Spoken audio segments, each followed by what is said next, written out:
What is happening, everyone? How you guys doing? Happy Tuesday.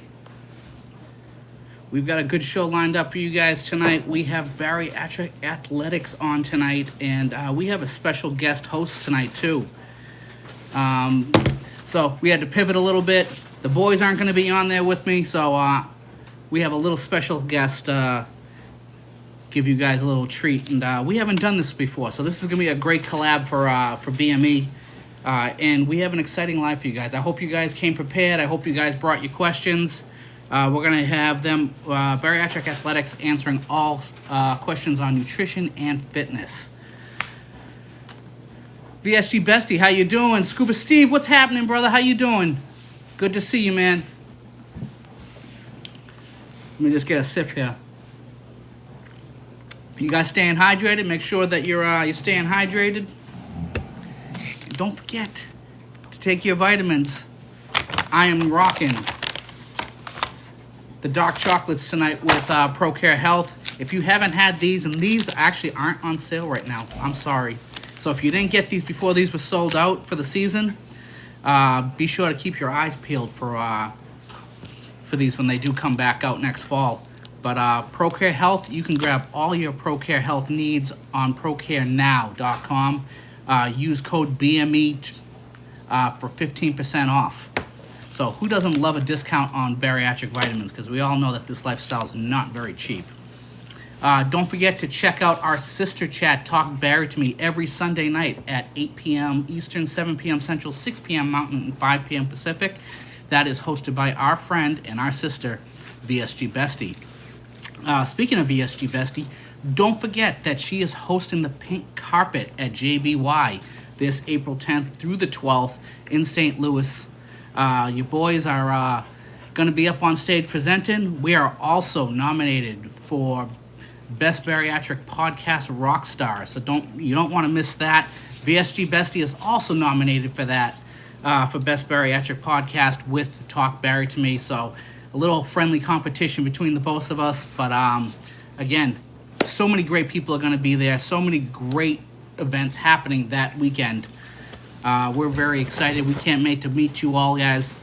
And without further ado, I'm going to bring up my special guest host so we can get this live going.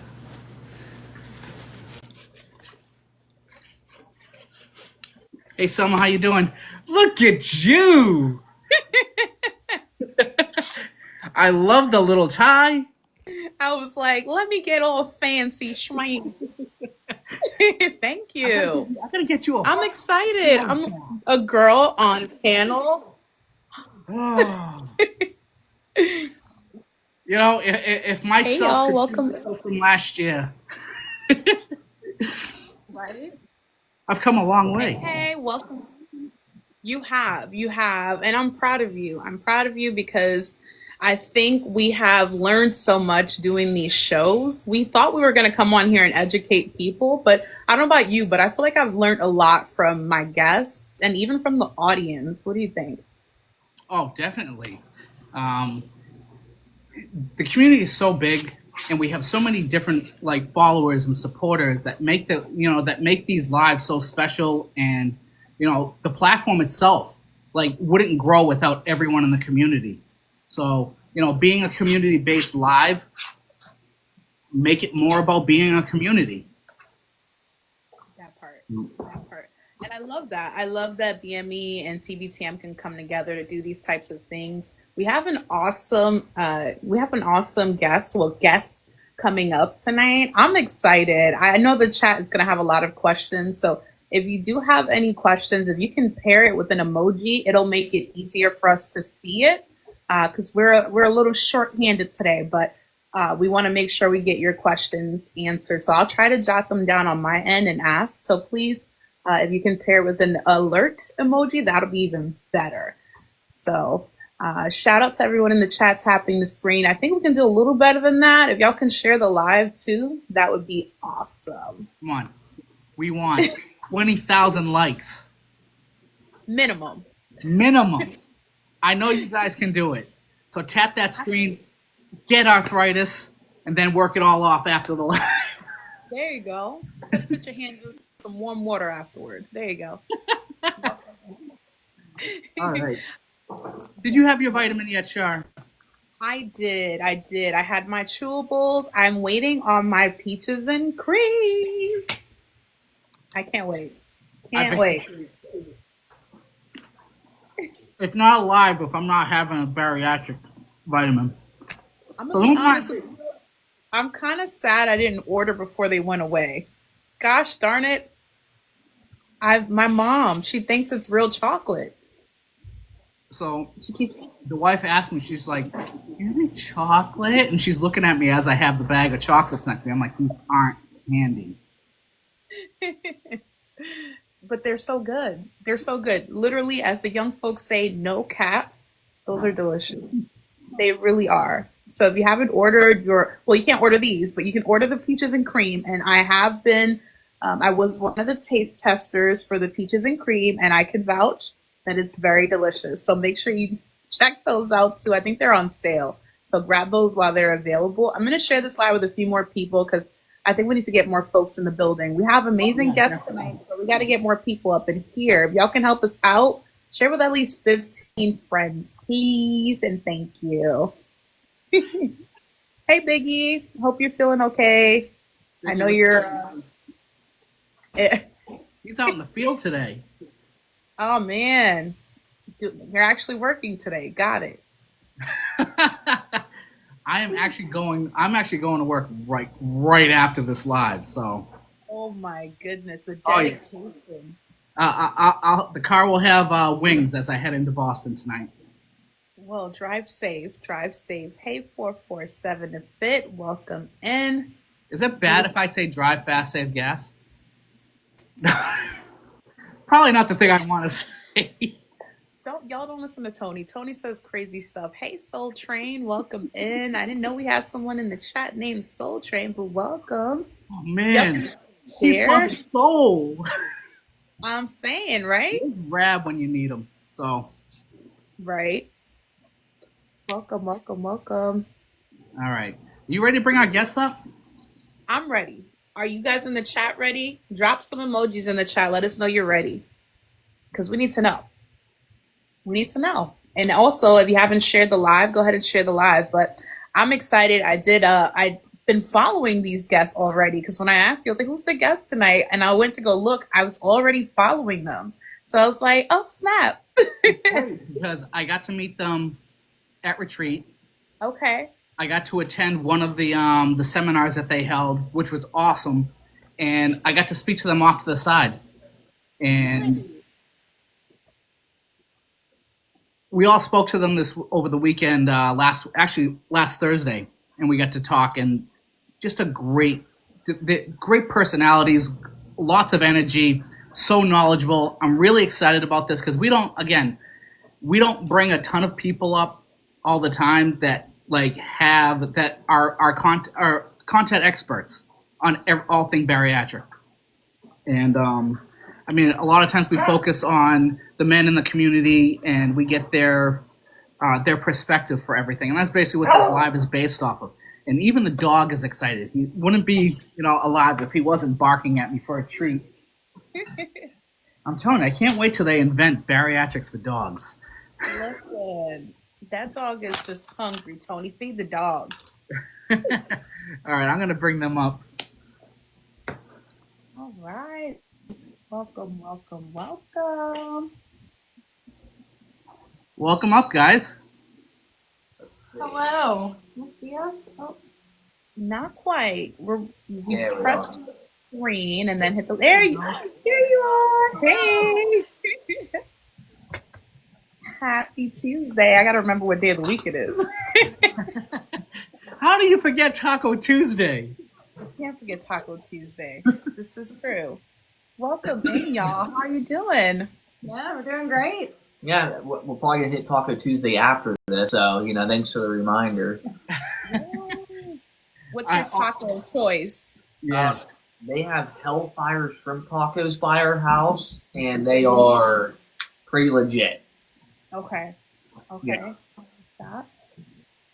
I get. Normally I would have Taco Tuesday, but I didn't have tacos on Tuesday today. It's sacrilegious. The night is young. It is. It is. True. It's never too late. But this type of schedule that I'm living right now, I don't want, like, I might eat tonight, but it won't be anything too crazy because I'm burning the midnight oil overnight. It was all screwed up. So eating this late probably would mess with me. Mm-hmm. That's all right. So if you guys could explain what bariatric athletics is all about, like just to give a short introduction of who you are and what you guys do for the community. All right. So, bariatric athletics is me, Nick, and my wife, Becky.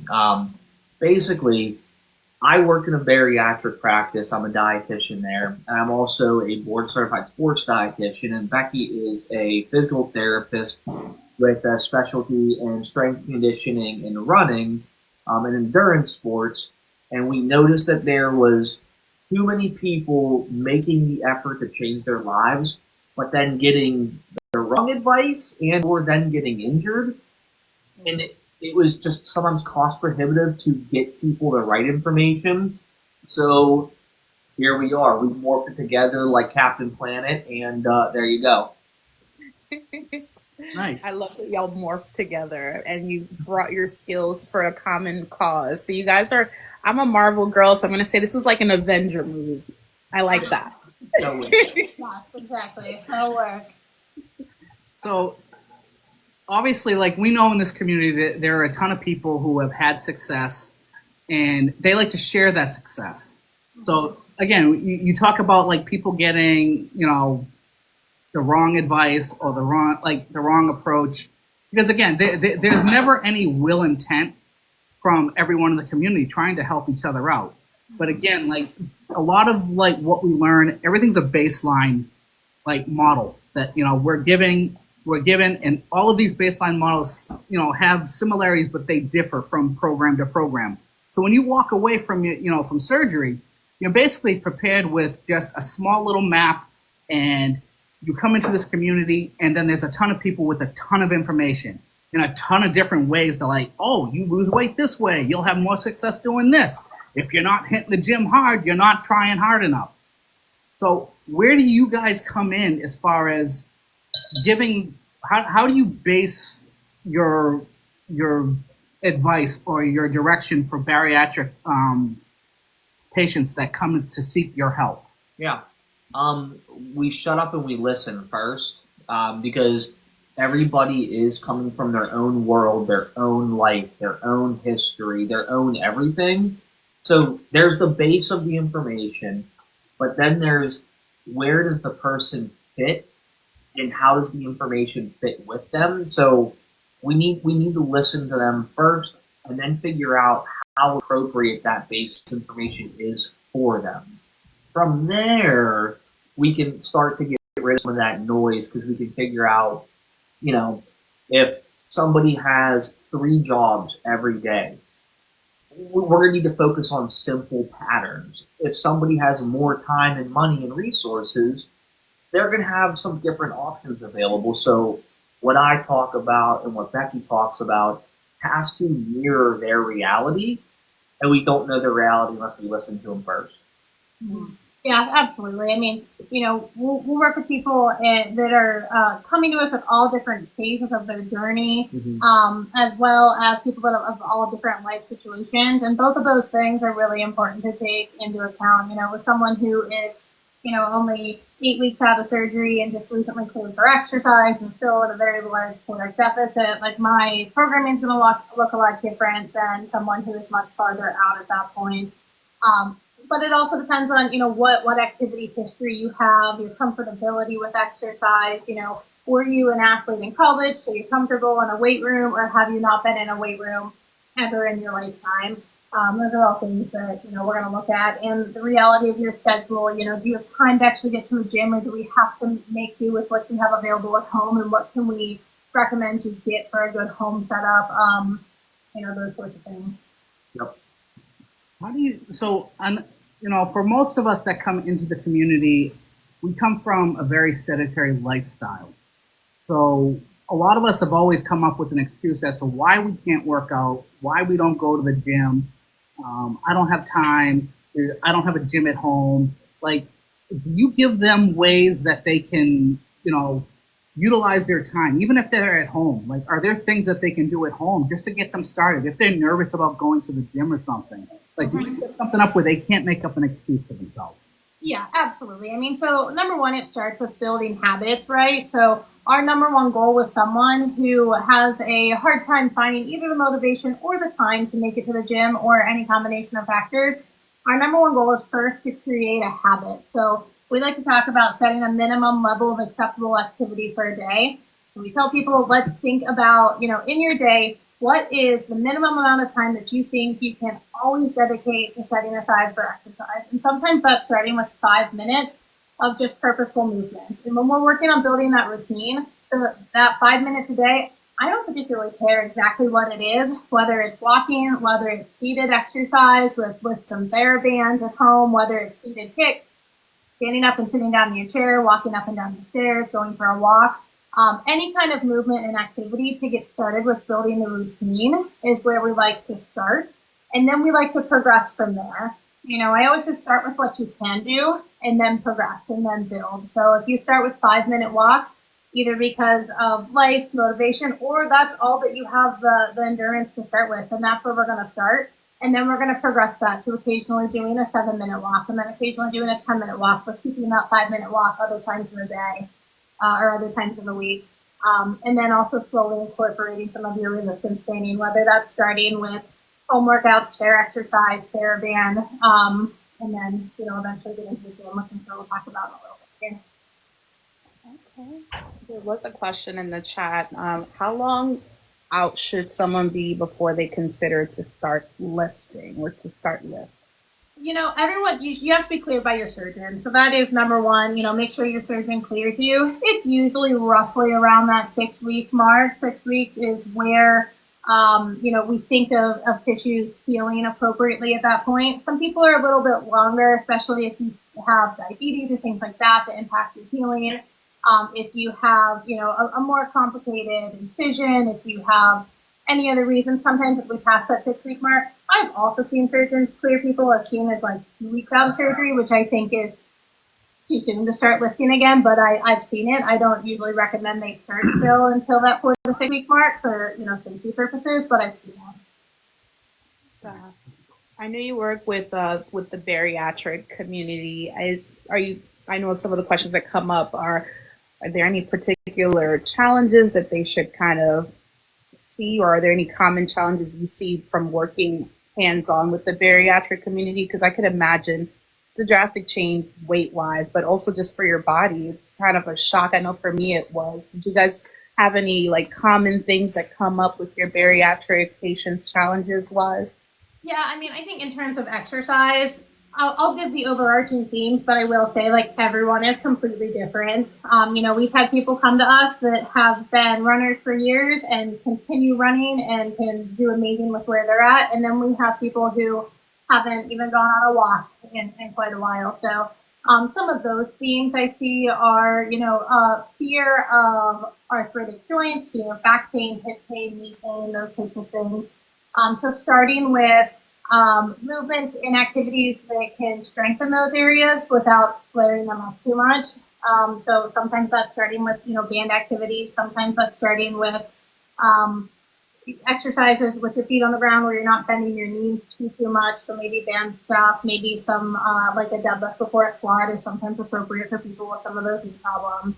And then another big theme that I think makes sense that we see is sometimes just gym intimidation, right? I mean, getting to the gym is one thing, but then once you're in there, feeling confident in what you're doing and not, being too concerned or being afraid of everyone seeing you and watching what you're doing and that sort of thing. So really, the big thing we recommend there is one, always go to the gym with a plan. That's one thing that I think is hard for people is just saying, I'm just going to get to the gym. But then once you get there, if you don't have a plan, it can be harder to stick with what you're doing. So go with a plan. And then I always also recommend starting with walking on the treadmill. It's just as a way so that you can look around the gym and familiarize yourself with the space and where everything is at. And then you can kind of plan out your next move while you're walking on that treadmill, getting comfortable with the space. Look over to see where the machines are, decide what machine you're going to go to next. or if you are in free weights, then see where the free weights are at, and just get comfortable by walking on the treadmill first. Yeah, I think that's a pretty good approach because, like, walking into a gym, especially if you haven't gone or you don't have a lot of time going into the gym, it can be a little overwhelming because you don't know where to start. Right.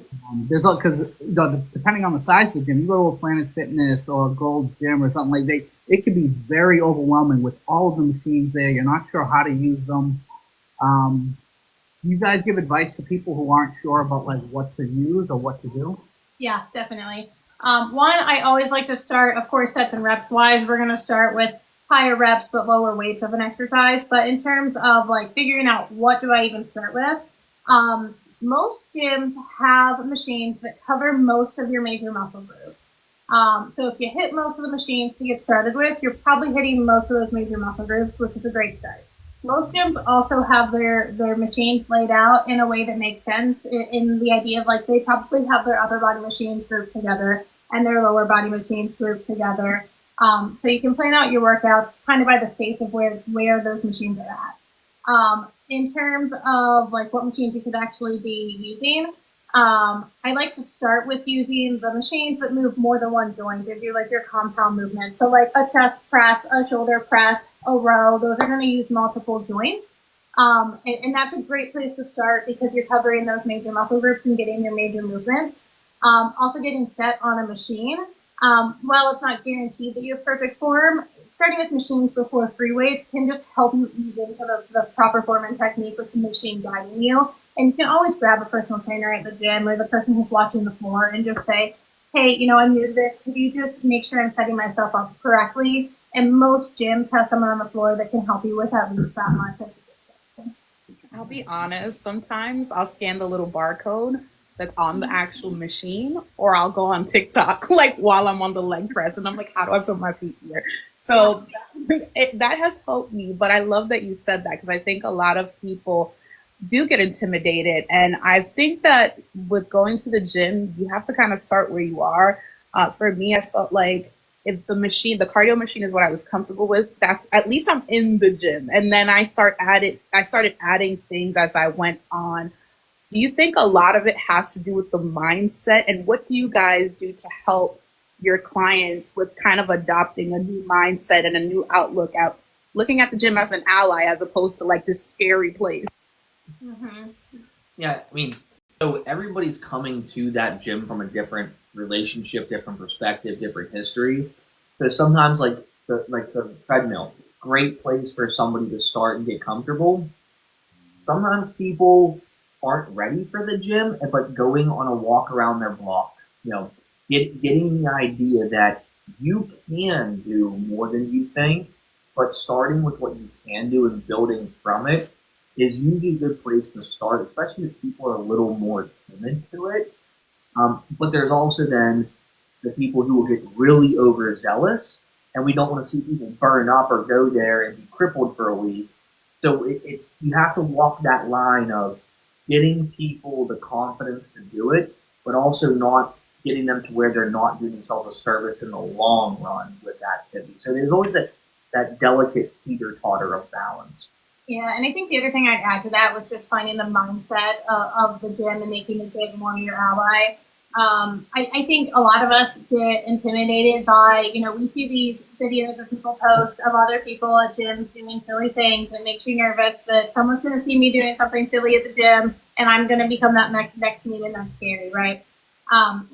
But, in all reality, once you go to the gym, once you walk on the treadmill and you look around yourself, I always tell people, like, to see how much you're actually paying attention to other people. And then, we just kind of try and change the mindset to realizing once you spend some time in the gym, I think most people have had the experience that people in the gym either talk to you because they genuinely want to help, and, whether their help is something you want or not, that might be a reason someone talks to you in the gym. And the other group of people that we see in the gym are people who also just want to be left alone and keep their headphones in and talk to nobody.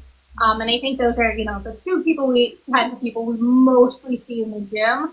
So if we can kind of switch our mindset to thinking that, what we see and how we act is probably how most people are acting when they're in the gym. That's what we like to do forward. So we had another question in the chat: is how important is to work on building muscle post surgery, or should you focus mainly on cardio? Muscle maintenance is super important. So if you heard our talk at retreat, we talked a lot about this, but this really depends on what phase you're in after surgery, or how big of a caloric deficit you're in at that point.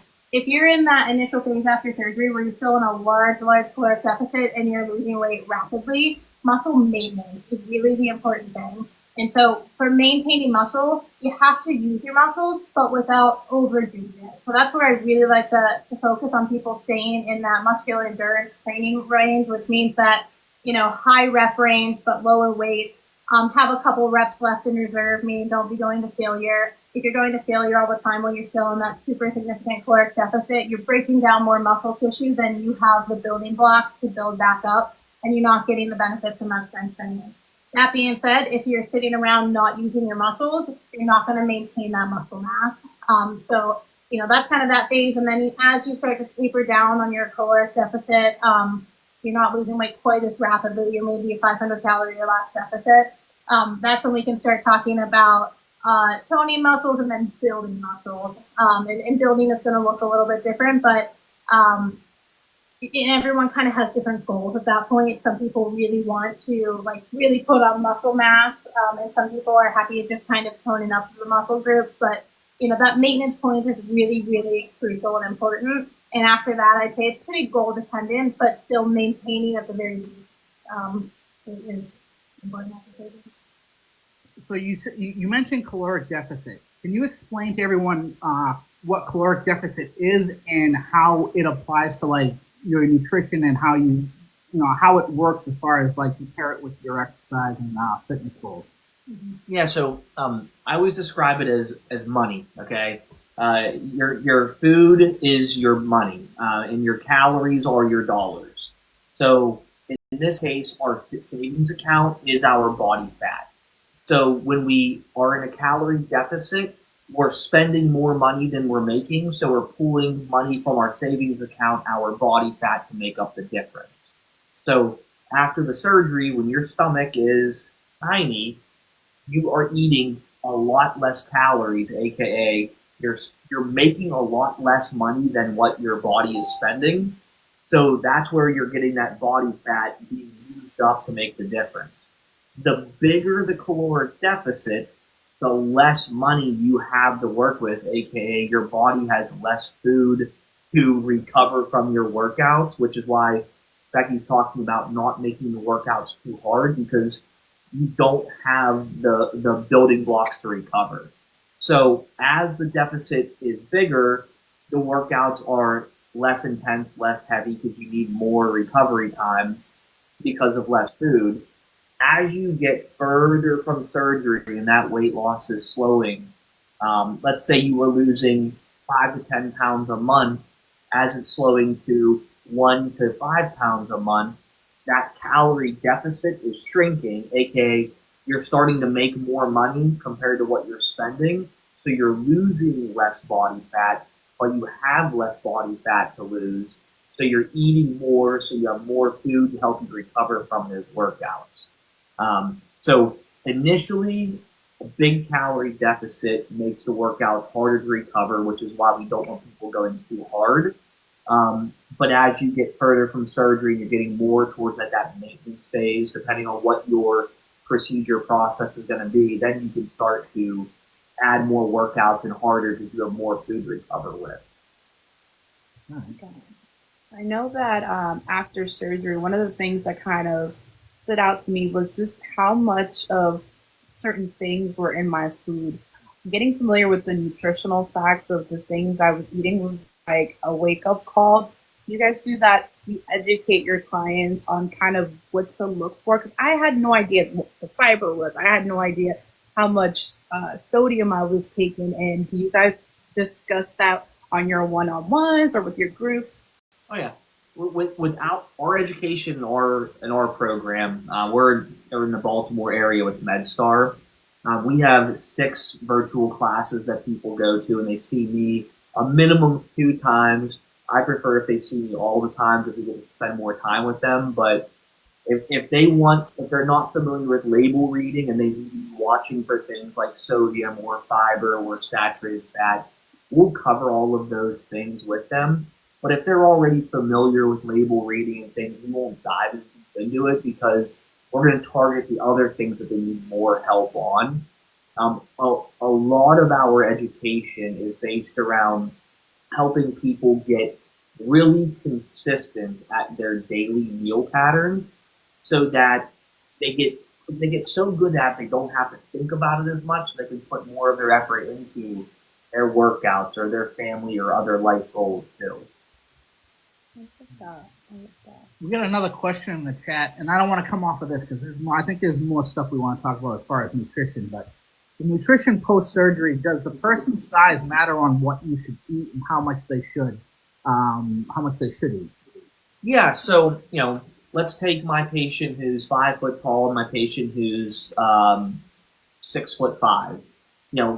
They are going to their surgery, depending on what the surgeon does with whatever their surgery and their pouch size or their sleeve size or whatever their procedure is, that's going to determine a lot of how much they can eat at one time after surgery. But their lifestyle is going to impact how many times they can eat in a day, as well as how well they digest and other factors. So whether somebody is bigger or smaller, I really get people to try to focus on, you worry about your situation and worry about making sure we're hitting our protein goals so you're feeling and you're hydrated and you're somehow scooping up some of those ProCare chocolate supplements that literally taste so good I had to hide them from my surgeons. Making sure they have their base meal patterns and hydration and their supplements and their activity and their workouts in a pattern. But in theory, if somebody is much taller, larger, they could lose weight a little faster. But a lot of that's going to depend on their surgery, the surgery type, their pouch size, and their lifestyle factors. Okay. So if I were to use myself as an example for just like a baseline, so I'm 5'9". I've been maintaining. So I put on a little bit of weight over the last year. So I'm 2 years out now. I work out 4 to 5 times a week. I don't do a ton of cardio, but there's still weight I want to lose. But I don't do a lot of tracking. I kind of have a baseline of what I eat. Portion size control. How do I get myself in a routine where I can get back to losing a little bit of weight? So especially the stuff that I regain. Yeah. So I like to first see where somebody is and figure out if their weight is consistent, they've gained a little bit, but they've been hovering. Mm-hmm. If they've done something like that and they're typically eating very similar meals and things most days, to me, a similar diet pattern and a similar weight means that they're eating at a break-even calorie. So sometimes it helps to have people say, okay, let's shave 10-15% of your meals off to shave 10% of the calories down. And if you notice that gets some weight loss started, that's a pretty easy solution because we had consistency in our habits and our outcomes. If somebody has that situation where every day is kind of chaotic because they have a lot going on, they're taking care of kids and a loved one and whatever else, the first place to start is getting a pattern of their diet, because you can't change what isn't consistent, because if you change one thing, it might only happen once a week. Mm-hmm. So getting consistency with the foods that people like in a way that fits their life, that isn't stressful to them, we want to be there so we have a nice, happy place to work off of. So that it's kind of a non-answer to a question because it really just depends on all the factors. Yeah. All right. I love that you guys tailor it to your clients, because I think a lot of, especially someone who's been overweight for a while, I notice a lot of things are very cookie cutter, and the fact that you guys tailor it to the specific need of the client, I think is important, because no two bodies are alike, no two people are alike. So I think it is key to know that you are willing to meet people where they are. Now, do you find that sometimes there's struggle when there isn't, let's say, for example, a person may need mental health services, but they also aren't necessarily eating the right things? How do you approach those situations? Do you guys refer people out? Do you make suggestions at all? I'll give you an example. Somebody this week, a young man, has his own mental health issues, but he's also like the sweetest soul ever, and he's taking care of his aging grandmother. They also don't have finances, so they have a one burner stove that's working, so the other three burners are broken. They have a microwave. The oven doesn't work.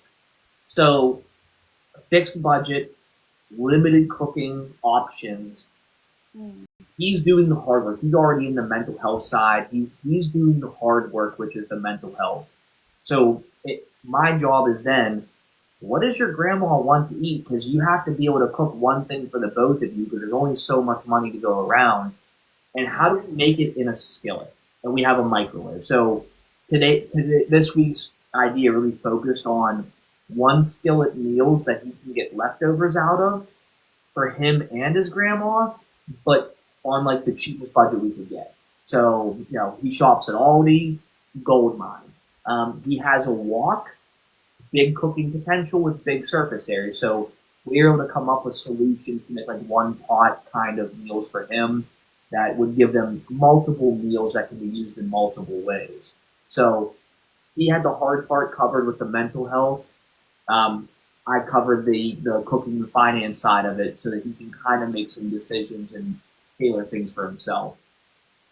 I love that. I think sometimes we do say that this journey is expensive, but if you're proving that it can still be done with a limited budget. So I appreciate that for sure. No, for sure. I think people tend to overthink this journey, especially early on where people are just like, I don't know what to eat. And they get focused on, especially when they get to soft foods and they're like, all I eat is ricotta bake. Yeah. So people get stuck on, and then they Frankenstein stuff together, and they don't know what, they just know that they're throwing a bunch of what they think is good stuff together, and they end up Frankensteining together 2,000 calorie meals without even realizing it. Oh yeah. What are the things that you can help break down as far as like what are easy meals or easy meal plans that people can prep out without overthinking this? Oh gosh, there's so many things that people already like. Like to get people from the pureed phase to the soft food phase, that's the real challenge because they've done their pre-surgery diet with all liquid proteins or whatever their program has. Then they're on liquid proteins for a week or two or whatever. Then they get to break into the pureed phase, so they're sick of protein shakes and protein waters and yogurt. They're sick of it. So to bring them some of those flavors to their world that they're longing for, like savory soups, but turned into like an egg drop soup. Because then we can transition with an egg drop soup for the pureed phase, but we can add some soft canned chicken to it for the soft food phase. So it's not changing the meals drastically, but taking what they're enjoying and then moving it to the next stage based on the texture and building from each stage and changing as we go based on what they do or don't want to eat. A lot of times, the foods that people genuinely like are things that we can like add little tweaks to make it fit. And as long as we just keep it simple and not make it too complicated, I find that we can get most people from pureed to soft to normal textures with most of the foods that they like. Do you find that you get a lot of, diet culture plays a big part in why, people go off the deep end with their journeys and they tend to get caught up. And again, in this community, it's always the next trend of like, oh, I've been doing this and this works for me. You should try it too. But they're like, they're almost vilifying food in a certain point where they're like, I don't eat any type of sugar, so I don't touch fruit, which is beyond me because fruit is one of those natural things that, was given to us to eat, but people vilify it because they're afraid of the sugar content in it. Oh, yeah. Like, how do you get people to look at it to balance their meals out? Because people go very protein heavy, very like they stay away from certain things because there's too many starches in a potato. Like, how do you get people to balance this stuff out? Uh, One, they have to be ready to have that conversation because sometimes if you try to address it, maybe people aren't ready for that conversation yet, and they need some more time. Sometimes it helps to honestly ask them in 10 years when you're on vacation with your family, do you want to enjoy the food with them or do you want to be sitting there dreading the food with them? Giving that big picture idea sometimes helps, but really they have to be ready for it. You can't force ideas on people, and as a dietitian, my job is to not force people. My job is to give, here's the information available, here's the pro con with each decision you want to make. You get to choose it. I'm here to support you, kind of thing. I love the autonomy in your program. I know that there's been a war on TikTok from folks who are anti-moderation and folks who are all about the moderation. What are your thoughts on that? So, I mean, anytime we go to extremes, it's very hard to live in those extremes. People, generally speaking, do better when they learn that moderation, they learn that gray. But it's hard because you have to grapple with the idea that maybe what you thought you knew wasn't right, or maybe what you thought wasn't right has some parts of it that are right. So being in the middle just requires people to slow down and kind of think about the pros and the cons and look at that long-term ability. Because, like, who doesn't want to eat a potato ever again? Like, dear God, we went through 10 pounds of potatoes last week in our house. Like, they're like one of the greatest foods ever. If you never eat potato again, that is just a miserable life.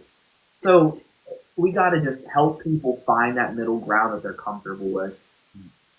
Yeah, because again, like, while people find success with what they've done, and people have long-term success with what they've done, but because all of our journeys are different, it doesn't mean it's going to work for the next person. So, I mean, some people find that happy medium where they can do pretty much eat what they want, or they have a certain way that they eat, and that works for them, and they have the discipline to do that. Oh, yeah. I find that people who, especially for a lot of us who comfort ourselves with food, or found ways to, like, we're overeaters that because they emotionally ate, we have a harder time and don't have the discipline. How do you find people that lack the discipline and build them to get to that discipline? Or even like I tend to snack late at night. Like, how do you get them to, like, make the right food choices? Well, sometimes, I hate to say this as a dietitian because I'd love to be like, oh, dietitians, we can fix all these problems. Sometimes we're not the person for the job, and it's more of their relationship with their food or their activity, their relationship with how they feel that they feel that they look when they may not look a certain way. Sometimes it's more of a mental health side because I can give the greatest ideas in the world, but if your brain tells you that not to do it, maybe you need to look at mental health first because without it, I can't do my job as well. Therapy, hands down, the most important thing in these journeys because if your brain won't let you use the reality of information, I I I don't have a lot of where to go with that one. It's a lot of the mental health is some of the most important pieces to this. Mm-hmm. Yeah. And there are definitely people I think that we've worked with that, once you start to develop consistent patterns and consistent routines with both diet and exercise, the two start to work together just to start creating better habits and patterns overall. Yeah, yeah, and sometimes like sometimes the night eating. Some of my patients find that whenever they miss their breakfast, they notice they have more of a tendency to do one thing or another. So it's not that they did the night eating; it's something else led them to that. Or, if they have children who are struggling with school and they have a bad day at school, that can snowball into a bonding session over ice cream with your child. It's not that they ate ice cream, which is bad. They just need to learn how to find better solutions to some of those other problems. Or maybe that ice cream was appropriate because that's what your kid needed and you shouldn't beat yourself up over it. Okay, that part. You heard it here. I have to ask because you guys do so much for the community. What do you do for yourself to keep yourself motivated, to keep yourself in the game? Because this is a lot. Like you're carrying other people's feelings, you're carrying other people's worries. How do you guys keep up with yourself? Do you do any self care routines or anything to keep yourself in the game? This is a great question. We just talked about some of this last week. We're talking about specifically whenever people get injured and how do you not, like I know personally, if I am like injured or something happens, I can sometimes get into that like, oh, woe is me attitude. I can't do the exact exercise I want to do. But I think for me, it's really just about keeping the habits and keeping the pattern. So, if I'm ever feeling overstressed with work or I have a certain injury and can't do exactly what I want, it's still important for me to take, some time from my day to go for a walk or to do a different muscle group training that I want to do that day, and just keep that pattern in place. And also, I think we have the support of one another and we encourage each other to, hey, let's just go for a walk today. That's what we need to do. And Yeah. Also, personally, I have to register for a race to really stay motivated in the game. So whenever I start to notice I'm falling too far off my course, I just find a race to register, and then it gets me personally back on track. Yeah. Yeah, I think giving yourself wiggle room and grace, being that gray area, is a good place to be. I used to be a former good. I was pretty good at racing pedal bikes, and I have to remind myself sometimes that walking my dog for 30 minutes is still 30 minutes of activity that I didn't get if I didn't do it. I don't have to go do a bike ride or a run or a lift. So giving yourself grace and wiggle room is a nice thing, but also being honest with yourself, like Becky's saying, is being able to call your own bullcrap. Yeah. Mm-hmm. So what about for people that find like they don't know what type of like movement they want to promote for themselves? They don't know what, like, I don't like to walk, I don't like to run. Like what are other alternatives? Like, well, I don't like going to the gym. Like what other alternatives do you give them that they could do outside? Because obviously being out and about is probably a lot easier than being stuck inside trying to do stuff. Because again, getting out and getting fresh air, your options are probably limitless when you're out. Mm-hmm. Yeah, so, at some point we have to say, let's just try a couple different things a couple different times and see what you absolutely hate, what you like a little, what maybe grows on you. We have one client right now who initially told me, I hate walking. I will not go for a walk. Do not tell me to go for a dedicated walk. And then the other week, she told me, I've been starting, without even, I've been doing her lifting programming and, some other stuff. And now she's like, I'm going to add a daily walk into my routine. And I was initially like, don't do something that you're going to hate and then cause you to fall off track, right? So we're doing for that right now. And she's like, oh, no, I don't talk to her anymore. So I think sometimes just finding, starting with a couple different activities. If you just don't know what you're going to enjoy, let's go for some walks outside and see if you maybe like that more than you thought on a nice day when it's fresh air. Let's go for a bike ride inside in the gym and see how you like that. If you can add a couple intensity intervals and just get that good feeling of that endorphin boost of pushing yourself a little bit on that bike and then backing it back down again. Let's also, if you don't want to go to a gym, let's start with resistance training at home with some resistance bands. You'd be amazed what resistance bands can do to help you build up a sweat if you haven't been using them lately. And even some adjustable dumbbells at home are a great tool for people if you really don't want to go to the gym. We have a home gym here and we have adjustable dumbbells that go from 5 pounds up to 55 pounds per side, and they're a fantastic tool for people to use to just, either get started with stuff or have an option for the days or lifestyle. The gym just isn't an option. Yeah. I've even had some patients where, because I find a lot of times when people have hobbies, they tend to do better with other parts of their life because they have that other thing that gives them that happy in their brain. I had one patient, um, she hated her scale. She lived on a farm, so her and her husband beat the crap out of the scale with sledgehammers. Ah, Like I love that.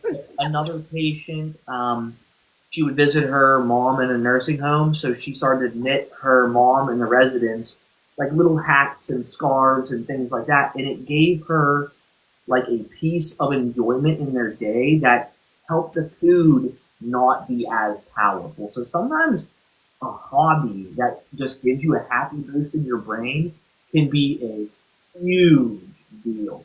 And she was just knitting scarves and hats and little things for people in the home. And I think at last check she had knitted like 50 sweaters and like 50 scarves or something. Like she's been going strong with it. Yeah, I think that's important because I think we lose track of just like things that we love to do in our life. Because we sit in solitude and we're miserable and we comfort ourselves with food and like we lose sight of things that we used to love to do. So whether it's something that brings you joy, I mean, can uplift your mood and it can change like just change the direction of your day, like where you might want to do something. Like maybe you do like to knit. Well, you know what? I need to go out to the store and maybe walk around the store and see what they have. Like little things like that. So yeah, definitely a hobby.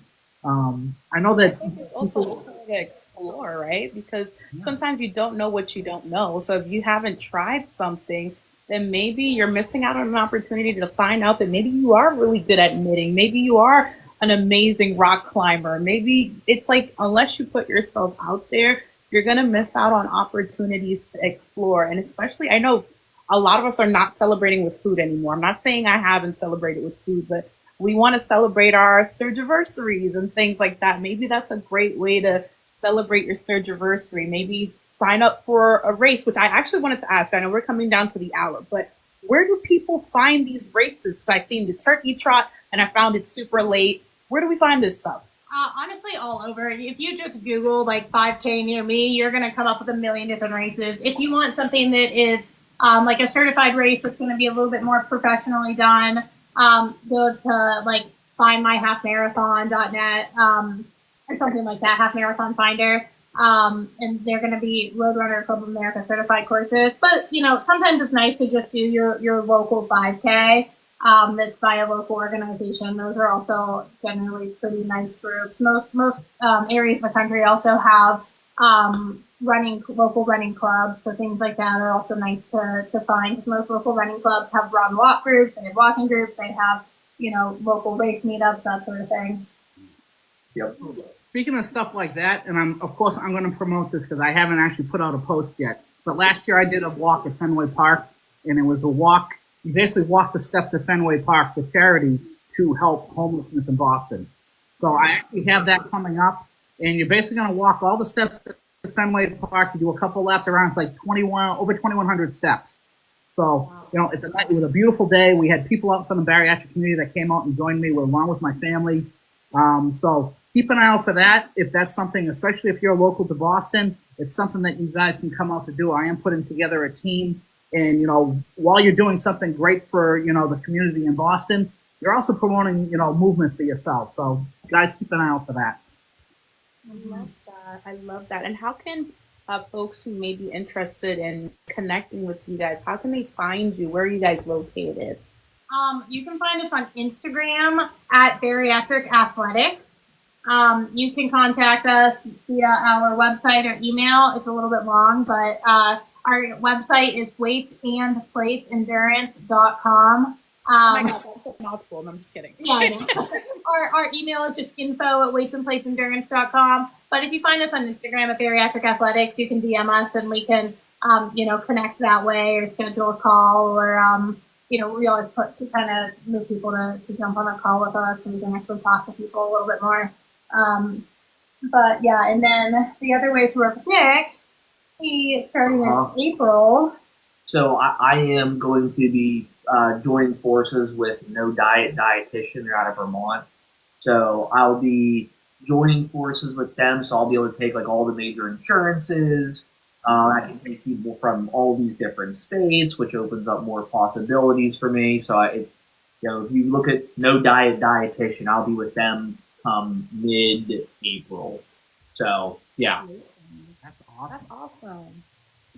I love that, people are given, with technology today, you talk about being in a different state, but you could take people from different states, because again, like the resources that are around us, depending on where you live, and like people don't have these resources that they can just like walk out to or reach out to. And maybe the program that they have that's local to them doesn't exactly align with what they want to do, and they don't vibe with that. So, Yeah. giving them options for people to be able to reach out, across the country, to help them succeed, I think is very important.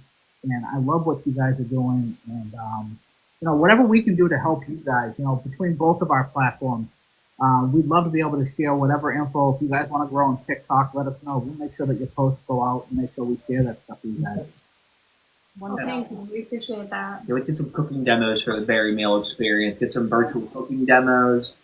We'll bust out the mobile kitchen here and throw down. So Yeah, that's something that we definitely don't have enough of as far as like cooking content and like nutritional, like that's something we've looked into. So we're looking forward to we're going to have lives, other than Tuesday night, we can do lives together with you guys and just kind of break it down and make things simple.